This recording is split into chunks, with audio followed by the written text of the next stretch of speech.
I was the last one in the building. Again. It was just past 9, and I'd stayed late finishing up a budget revision that wasn't due for another week, but I knew Dwight would want it proactively by morning. That was the kind of language they used upstairs. Polished, fake, heavy with implication. I walked into the parking garage with my laptop bag slung over one shoulder and my key fob in my hand. The place was dead quiet, just my footsteps echoing through 4 levels of concrete. I was parked on the bottom level, cheaper monthly pass, no one ever around. That's when I heard them, 2 sets of footsteps, not rushed, not trying to hide, just calm, steady steps cutting through the still air, like they owned it. Dwight and Coulson stepped out from behind the last column near the far wall. They weren't talking, just waiting. Dwight was still in his suit, tall, square-shouldered, still carried himself like he was about to line up for a snap at Auburn. Coulson was the opposite. Thinner, quieter, wire-frame glasses and a tucked-in shirt with no jacket. He looked like the kind of guy who would kill your career through policy language and a budget code. Dwight gave a nod and smiled like we were friends meeting for drinks. "Evening, Carter." Coulson glanced at his watch. Still burning the midnight oil. That's dedication. The smile didn't reach his eyes. Neither of theirs did. Quick note, before we go on, drop a comment with where you're listening from, city or country. I didn't say anything. Just walked toward my car. But when I hit the fob and reached for the handle, Dwight stepped between me and the door, real casual, like he wasn't doing anything at all. Coulson drifted to my other side. I was boxed in. Dwight's tone never changed. "We've heard you've been busy, asking around, pulling old files, talking to some people you really shouldn't." Coulson folded his hands. "You've got good instincts, Carter, but curiosity can be misunderstood, especially when you've accessed systems above your level." My stomach dropped, but I didn't flinch. Dwight leaned in just a little. "We're giving you an option. Resign by 9 a.m., clean break, or we put in motion a paper trail that buries you. Warnings, records, timestamps, all tied to your login. Hell, we've already got the draft. Don't make this ugly." They both turned and walked away like it was done. Like I was guaranteed to fold. I sat in my old Honda for a full minute, hands frozen on the steering wheel, knuckles white, heart slamming. I could hear every drop of water hitting the garage floor. Then I reached into my pocket and pulled out my phone, texted one line to my contact. They made their move. "Be ready." I drove straight home, didn't even stop for gas like I'd planned. Parked, locked the door behind me, and double-checked the blinds even though I knew no one was watching. Not yet. I dumped my bag on the kitchen table, booted up my backup laptop, and sent a single email with no text, just an encrypted attachment. Then I sat there in the dark, the hum of the fridge the only sound in the whole place. My name's Carter Bell. I'm 42, single, no pets, no hobbies, just spreadsheets and a cheap coffee maker that I've replaced 3 times because I always burn through the damn thing. I don't make small talk, I don't do office birthdays, but I'm damn good with numbers. 3 years back, I took a job at Levandis Corp. Not because I liked the company, but because my dad's heart surgery left a pile of debt I couldn't ignore, and my younger brother was still trying to finish tech school. I needed the paycheck, the insurance, and something stable. Levandis looked polished from the outside. Clean lobby, company swag, good benefits. But inside, it was a shark tank with fake smiles and iron traps. Dwight was VP of sales when I came on.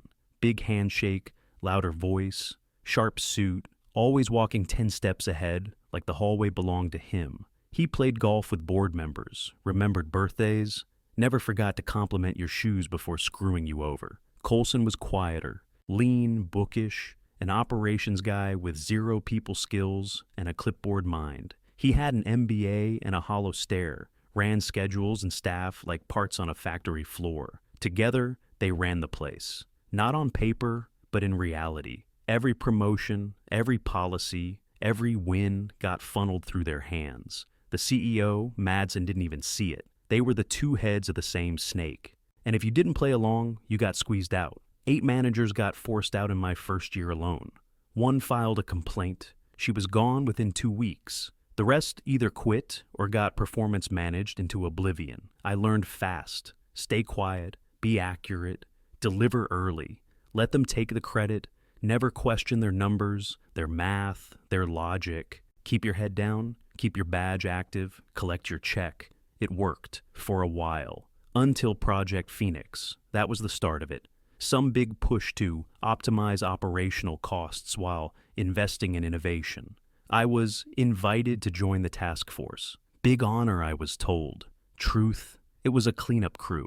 Slash the safety budget, restructured departments, and dump workers over 50 under the excuse of automation. We weren't improving anything. We were covering up. My job? Build the reports to make it all look good. Tweak charts, stage savings, performance dashboards that hit all the right buzzwords, while the real numbers got buried in auxiliary tabs and conditional formatting. That's when I started keeping 2 sets of notes. One clean for meetings, the other password locked, offline, time-stamped was for me. Real data, actual costs, staff feedback, safety reports that didn't make the slides. I also started talking to people, quietly, former employees, vendors, techs, the ones who left quietly but bitter. I asked questions, cross-checked dates, saved screenshots, took photos of whiteboards when no one was looking. I never said much in meetings, just typed, listened. Let Dwight do the talking, let Coulson make the plans. They thought I was their guy, just another numbers nerd grateful to be invited to the table. I wasn't there to win anything. I was there to survive. And survival meant knowing what was coming before it hit. So I watched, I learned, and I waited. Because if they were going to pin it all on me when it blew up, they were going to find out I'd already laid the fuse. I barely slept, got up before 5, dressed like it was any other day, and drove straight to the office before sunrise. Empty parking lot, just how I wanted it.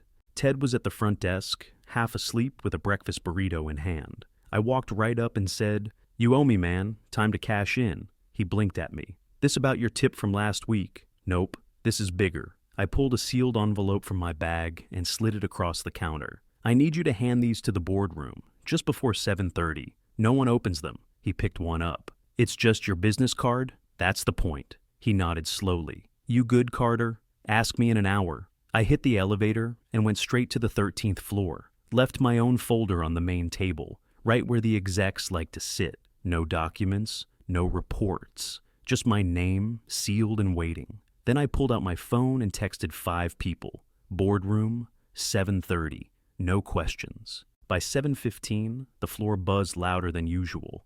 I watched Madsen step off the elevator, frown deepening as he looked around. He wasn't a bad guy, just a CEO who trusted the wrong men. Garland from security showed up next, then Rosalind from legal, 2 board members.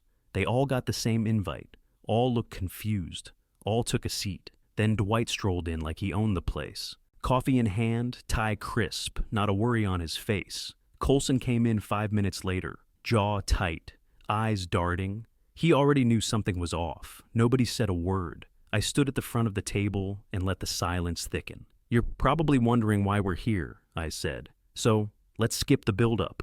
I opened my laptop and tossed up the first slide. Not a chart, not a graph. Just a time-stamped screenshot from last night's garage security feed. 2 figures standing too close to my car. Dwight smirked. "What is this?" "Your mistake," I said. "You made it real." Then I laid it out. The threat in the garage, the pressure to resign, the falsified safety reports. I pointed out the pattern, how every quarterly bonus lined up with budget slashes and incident cover-ups. I pulled up edited Excel files and matching audit logs showing changes tied to Coulson's admin credentials. Coulson barked, "That's circumstantial." "No, it's not," I said, because I had 2 techs review the logs, independently. They're outside this room right now. You want to call them in? Rosalind leaned forward. "You're telling us you've been gathering this?" "For months," I said, because I knew how this would end. Dwight cut in. "This is a setup.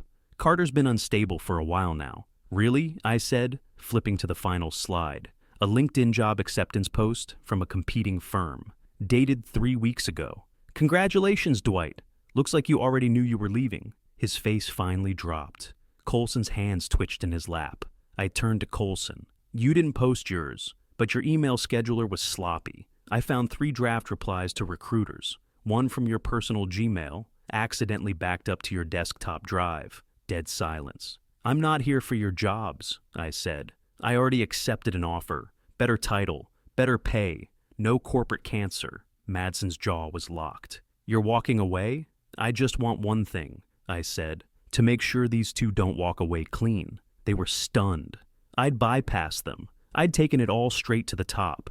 And I didn't want their office, their money, or their approval. I wanted the truth on record, and now it was. Garland didn't say a word, just gave me a nod and motioned toward the hallway. Dario, his second in command, fell in behind me. We didn't take the main elevators. They led me through a maintenance corridor to a locked side room I'd never even noticed in 3 years. Inside was a plain desk, a company-issued laptop already logged in under a guest admin account, a hardline connection to the internal server, and a digital clock on the wall, counting down from 20. Dario shut the door behind me. You've got access, one chance, no backups. Pull what you can. I sat down, cracked my knuckles, and got to work. I wasn't there to dig. I already knew where to look. I went straight into the archived audit logs and pulled system edits tied to Coulson's user ID. Found 6 flagged reports with doctored values. 3 of them time-stamped at 2 a.m., outside business hours, all matching the quarterly performance review cycle. Then I hit Dwight's folder. Not his emails, his system access history. He'd used his login to approve multiple expense transfers and department reassignments tied to performance improvement plans. I cross-checked the names. All were employees who had either been forced out or reassigned right before a facility audit.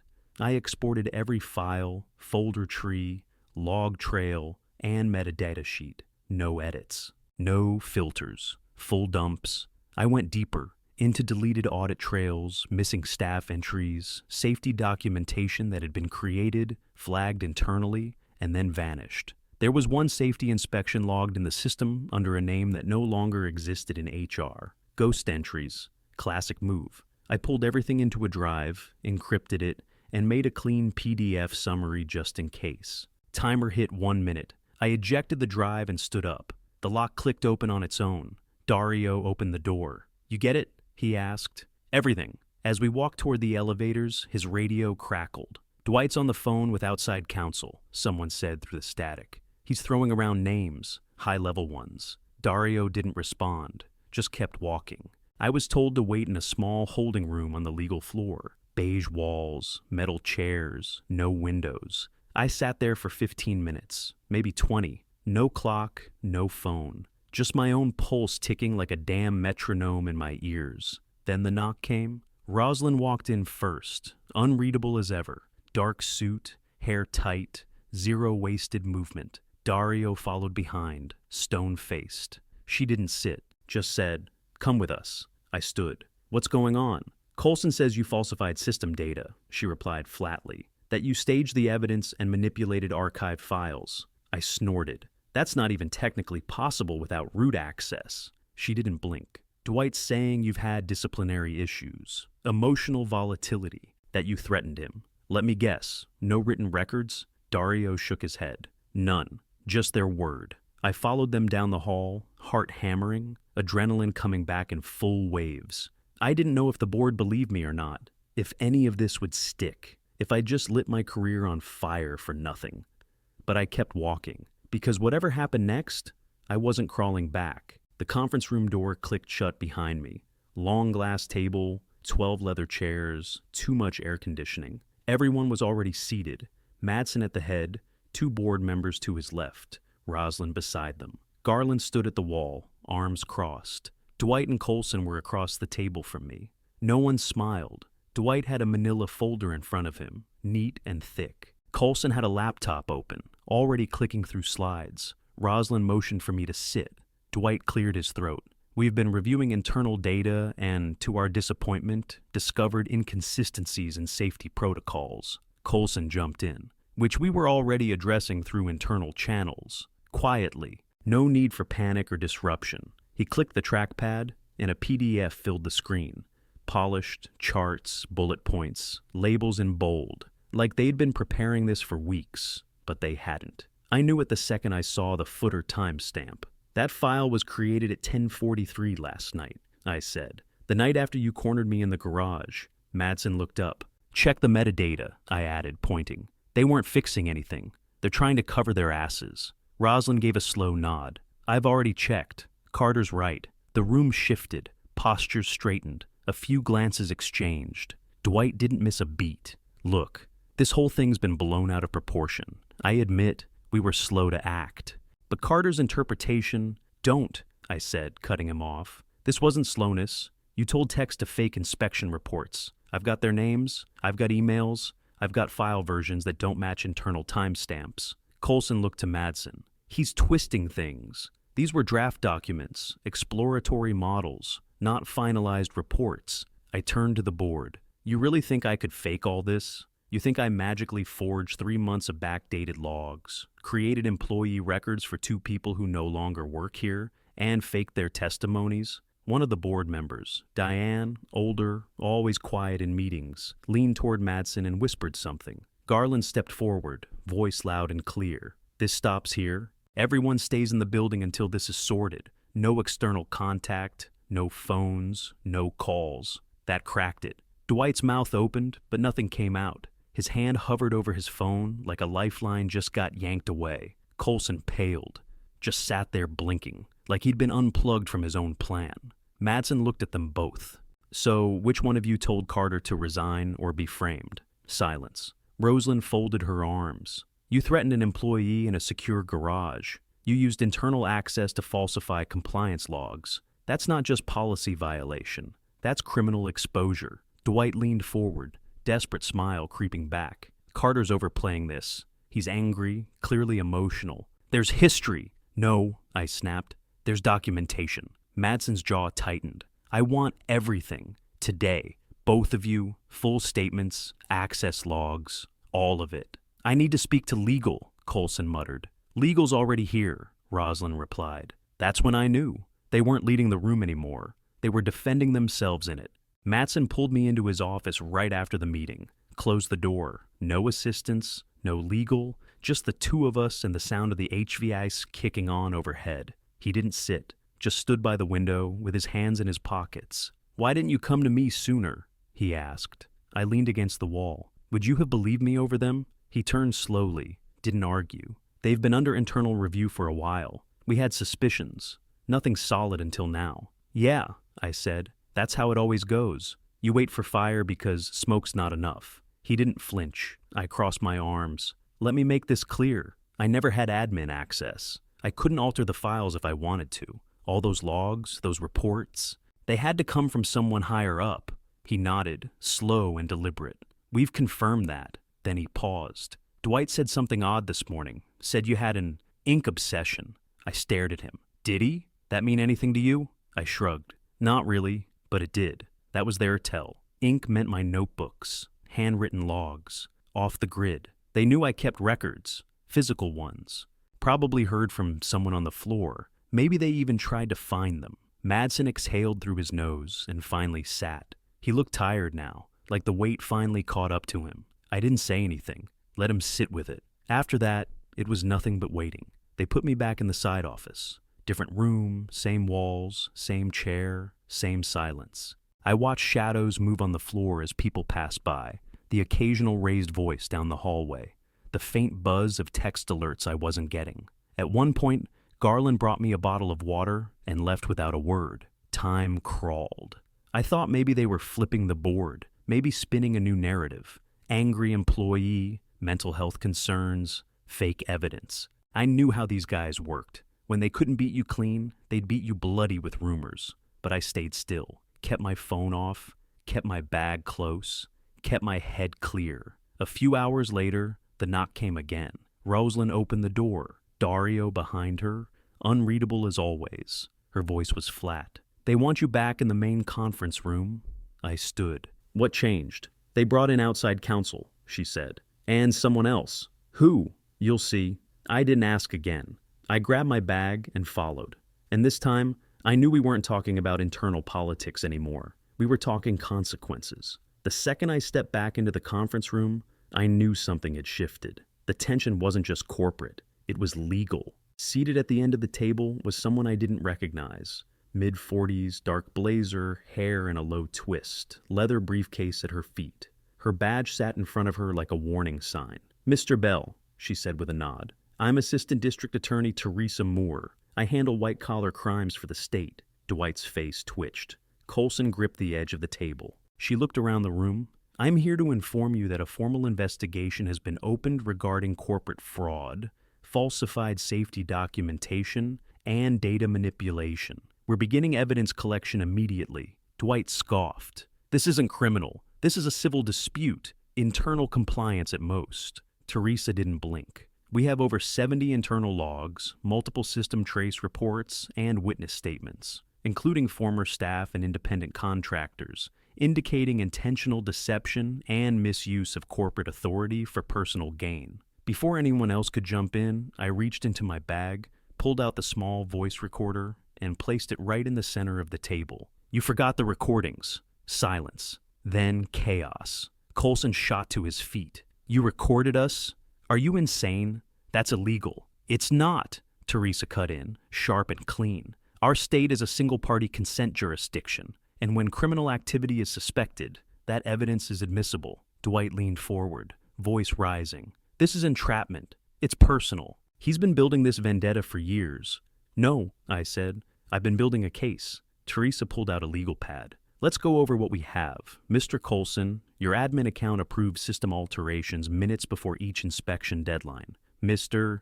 Wyatt, your personal calendar shows meetings with staff flagged for downsizing the same day fraudulent safety records were uploaded. Dwight's voice cracked. I want a lawyer. Coulson looked like his soul had drained out of him. Pale, quiet, barely breathing. Madsen stood, but didn't say a word.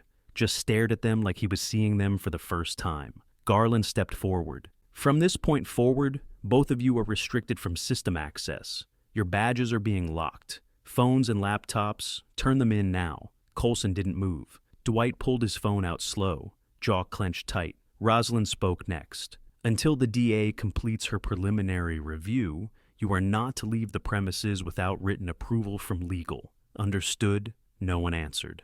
I sat back, arms crossed. Let them squirm. For months I had lived under the threat of being blamed, erased, shut out. But now, the door had flipped.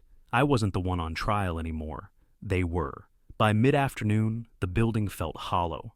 Quiet elevators, lights off in the break rooms, exec offices closed like tombs. Dwight and Coulson didn't make a scene when they were let out. Garland kept it clean. No cuffs, no press. Just two former powerhouses walking to the garage with security at their backs and no keys to anything anymore. Not arrested, not yet, but marked. I was in my office packing the last of my stuff. 2 notebooks, an old coffee mug, and a flash drive I wasn't letting out of my sight, when Garland showed up. He leaned in the doorway, arms folded. You played the long game? I didn't look up from my box. Had to. You wouldn't have listened without proof. He stepped in and shut the door. You knew exactly how to thread the needle. Let them do it to themselves. I shrugged. They gave me all the rope.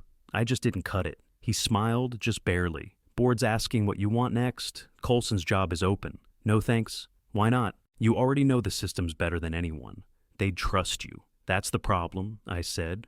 I don't trust them. Or this place. He didn't argue, just nodded once. So, where are you going? Somewhere that doesn't tolerate rot, I said. I've got plans lined up. I'm good. Garland stepped back. You ever want to come back? I won't. He got the message. Gave me a quick nod, then left without another word. I sat down for a second after he left. Just breathed. My phone buzzed every few minutes. Ted from security, Grace from accounting, Joel from IT, all saying the same thing in different ways.